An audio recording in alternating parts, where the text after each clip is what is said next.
Hello everyone, today we will start with our next topic जो है introduction to operating systems. So let's start with it. तो सबसे पहले जब हम बात करते हैं ऑपरेटिंग सिस्टम की तो हमें इसकी डेफिनेशन जो है प्रॉपरली पता होनी चाहिए। यहाँ पे हमने इसकी दो डेफिनेशन यहाँ पे लिखी है, definition 1 and definition 2। In definition को पढ़ने से पहले हम एक डायग्राम देखते हैं। यहाँ पे हमारे पास एक यूजर है and we have one operating system and this is my hardware. ठीक है जी, ये मेरे पास हार्डवेयर है। तो अगर सिंपल भाषा में समझाया जाए कि ऑपरेटिंग सिस्टम क्या है, कि ये it is an interface between hardware and the user. User के और जो कंप्यूटर का जो हार्डवेयर है उसके बीच में जो चीज होती है हम उसको बोलते हैं ऑपरेटिंग सिस्टम। अब हम इसकी डेफिनेशन पढ़ लेते हैं। Like an operating system is an interface between computer user and computer hardware, जो हमने अभी डिस्कस किया है। जो दूसरी डेफिनेशन है वो क्या है? An operating system is system software that manages computer hardware software resources and provides common services for computer programming. ठीक है जी। तो यहाँ पे हम देखते हैं कि मेरे पास ऑपरेटिंग सिस्टम है वो क्या करता है, सारे के सारे मेरे पास जो रिसोर्सेज है जैसे हार्डवेयर रिसोर्सेज सॉफ्टवेयर रिसोर्सेज उन सबको मैनेज करता है। ठीक है, तो ये मेरे पास दो डेफिनेशन होगी ऑपरेटिंग सिस्टम की। Next we will discuss basic function of operating system, कि जो मेरा ऑपरेटिंग सिस्टम वो बेसिकली क्या काम करता है। यहाँ पे हमने लिखे हैं फर्स्ट वाली प्रोसेसर मैनेजमेंट, दूसरा है memory management, then file management, device management, auditing and security management. ये सारे बेसिक फंक्शन है किसी भी ऑपरेटिंग सिस्टम के। Now will study about processor management. अब प्रोसेसर क्या है? प्रोसेसर एक हमारी तरह की चिप है जो कंप्यूटर के अंदर लगी होती है, मदरबोर्ड के ऊपर लगी होती है, और सारे हमारे वहाँ पे अर्थमेटिक और लॉजिकल ऑपरेशन हमारे वहाँ पे सारे परफॉर्म होते हैं। तो उसको मैनेज करना काम किसका है? वो है ऑपरेटिंग सिस्टम का। और उसकी रिस्पॉन्सिबिलिटी है कि वो उस सीपीयू को, उस प्रोसेसर को बिल्कुल ही ऑप्टिमली यूज करे, मतलब उसका मैक्सिमम यूज हमें करना होता है। ठीक है, ओके। आप इस वीडियो को यहाँ पॉज करके ये स्लाइड को नोट भी कर सकते हो ताकि आपको एग्जाम में काम आए। अब इसको हम हल्का सा पढ़ लेते हैं। Managing a computer CPU to ensure its optimum utilization is called processor management. अभी हमने डिस्कस करा। Okay, managing processor basically involves allocating processor time to the task that need to be completed. ठीक है, this is called job scheduling. Job must be scheduled in such a way that these following conditions are met। ठीक है, जो हमने condition यहाँ पे लिखी है सारी मेरे पास मेट होनी चाहिए यहाँ तक। ओके, अब यहाँ पे इसने क्या लिखा है यहाँ पे?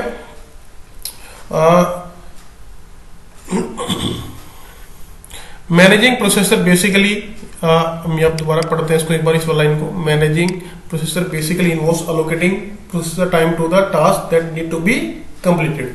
मतलब कि जितने भी आप काम चला रहे हो, काम कर रहे हो कंप्यूटर के अंदर, मान लो आपने एक प्रोग्राम चलाया, फिर थोड़ी देर बाद दूसरा प्रोग्राम चलाया, तो हम इनको हम टास्क बोलते हैं। ठीक है, और काम क्या है? अब ऑपरेटिंग सिस्टम में क्या करना है? अब इन काम को सीपीयू को हमने अलोकेट करना होता है। ठीक है, और जितने भी काम है इस अलोकेशन को हम बोलते हैं जॉब शेड्यूलिंग। Job scheduling. ठीक है, अब इसके जो हमें शेड्यूलिंग किस हिसाब से करनी होती है?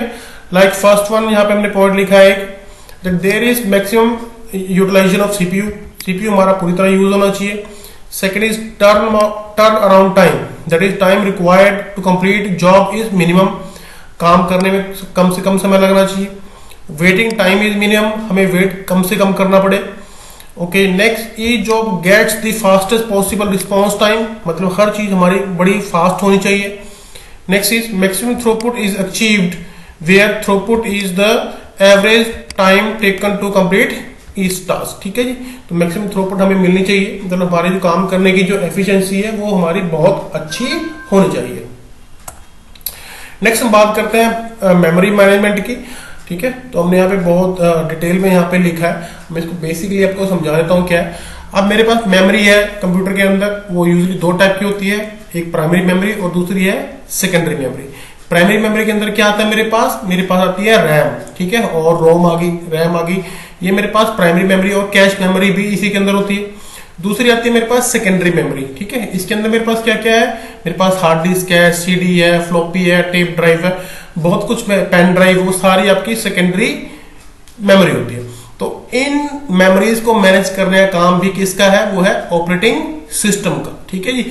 अब मेन मेमोरी में किसको कहाँ पे स्पेस देना है, कब किसको हटाना है, ठीक है, और जैसे कि हार्ड डिस्क के अंदर कैसे फाइल स्टोर करनी है और वहां कैसे उसको निकालना है, ऐसे ही सीडी के ऊपर कैसे डाटा को राइट करना है, कैसे वहां से उसको बाहर रीड करना है। तो ये सारे के सारे काम भी मेरा ऑपरेटिंग सिस्टम करता है और अब इसको बोलते हैं memory management. Next is file management. अब फाइल क्या है, इट्स ए परमानेंट एंटिटी। ठीक है, इसको हमें यूजली जो फाइल्स होती हैं वो आपकी सेकेंडरी स्टोरेज के अंदर स्टोर होती है। ठीक है, अब ये फाइल कैसे क्रिएट करनी है, कैसे आपने अपडेट करनी है, कैसे आपने शेयर करनी है। ठीक है, तो ये सारे मेरे फाइल मैनेजमेंट के ऑपरेशन होते हैं और इसको कौन करने में हेल्प करता है, वो भी अगेन ऑपरेटिंग सिस्टम। ठीक है, तो जब भी आप बात करें फाइल मैनेजमेंट की, तो यहाँ पे हमने कुछ टास्क लिखे हैं, ये मेरे सारे काम फाइल मैनेजमेंट के अंदर आते हैं। Like creating new files for storing data, उनको अपडेट करना, उनको शेयर करना। ठीक है जी, securing data through password with encryption, data को सेफ रखना। ठीक है जी, okay. Recovery in case of system failure, अगर मेरी हार्ड डिस्क खराब हो जाए या सीडी खराब हो जाए तो हमने उसको रिकवर कैसे करना है, ये काम भी मेरा ऑपरेटिंग सिस्टम करता है और ये सारे काम फाइल मैनेजमेंट के अंडर आते हैं। नेक्स्ट इज डिवाइस मैनेजमेंट, ये बड़ा ही इंपॉर्टेंट है। अब देखो जितने भी डिवाइसेस है मेरे पास, इनपुट आउटपुट डिवाइसेस हैं, जैसे कि मॉनिटर हो गया, कीबोर्ड हो गया, माउस हो गया, जॉयस्टिक होगी, स्कैनर हो गया, प्लॉटर हो गया, प्रिंटर हो गया, ये सारे डिवाइसेस हैं और इनको हमने कैसे मैनेज करना है, ये काम किसका है, वो भी अगेन ऑपरेटिंग सिस्टम का। ठीक है, और यूजली इस काम के लिए ऑपरेटिंग सिस्टम के अंदर मेरे पास डिवाइस ड्राइवर्स होते हैं जिनकी हेल्प से वो ऑपरेटिंग सिस्टम इन डिवाइसेस को कंट्रोल करता है। ठीक है, next is type of interfaces. अब यहाँ पे दो मेरे पास ऑप्शन है, first is GUI graphical user interface और दूसरा है CUI कैरेक्टर यूजर इंटरफेस। अब GUI क्या है, इसके अंदर आपको ग्राफिक्स दिखते हैं, आप लोग माउस यूज कर सकते हो, ड्राइंग कर सकते हो। ठीक है, जैसे आपके विंडोज के अंदर होता है। दूसरा है आपका CUI, इसके अंदर आपको ब्लैक एंड व्हाइट स्क्रीन मिलती है और यहाँ पे आप सिर्फ टाइपिंग ही कर सकते हो, इसके अलावा कुछ और नहीं कर सकते। आप सारा काम अपनी कमांड्स की फॉर्म में करते हो, जैसे कि पुराने मेरे पास DOS सिस्टम था, डिस्क ऑपरेटिंग सिस्टम, और मेरे पास यूनिक्स था, ये सारे मेरे पास CUI टाइप के थे। तो जो बेटर यूज करने में है वो मेरे पास GUI होता है। ठीक है, CUI को यूज करना थोड़ा मुश्किल होता है। Next is type of operating system. तो यहाँ पे हमने सारे टाइप्स जो है ऑपरेटिंग सिस्टम के वो यहाँ पे लिस्ट करें।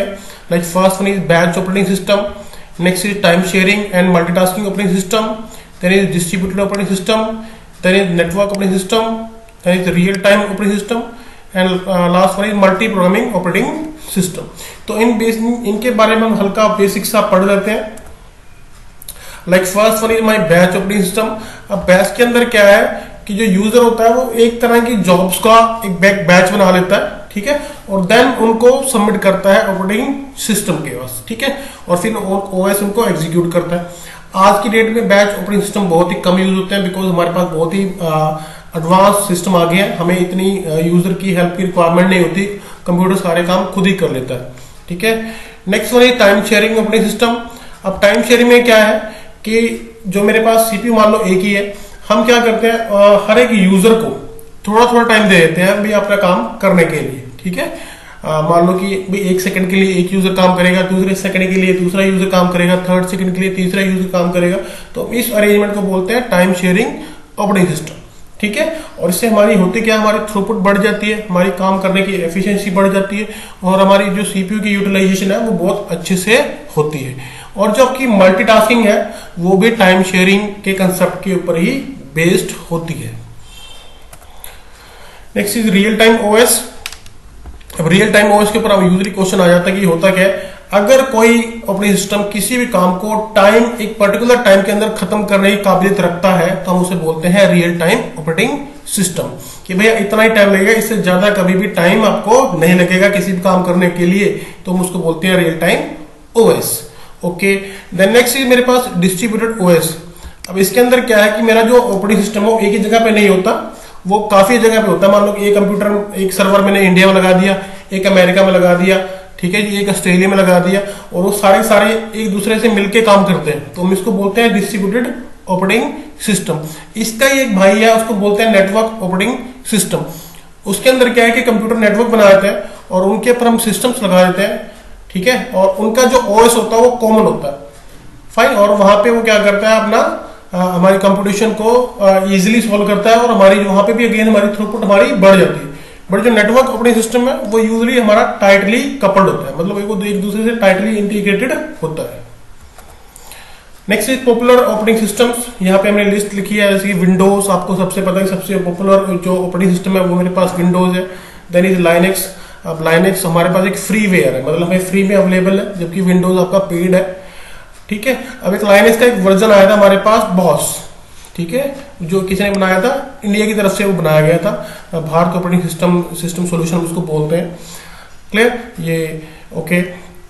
इसके अलावा मैक हो गया, यूनिक्स हो गया, और बहुत सारे ऑपरेटिंग सिस्टम मेरे पास हैं जो हम यूज कर सकते हैं, बट आउट ऑफ देम सबसे ज्यादा यूज होता है वो विंडोज है, उसके बाद यूजली लाइनेक्स है। Thank you. इसके बाद हम मिलेंगे अपने नेक्स्ट क्लास के अंदर। Thanks again.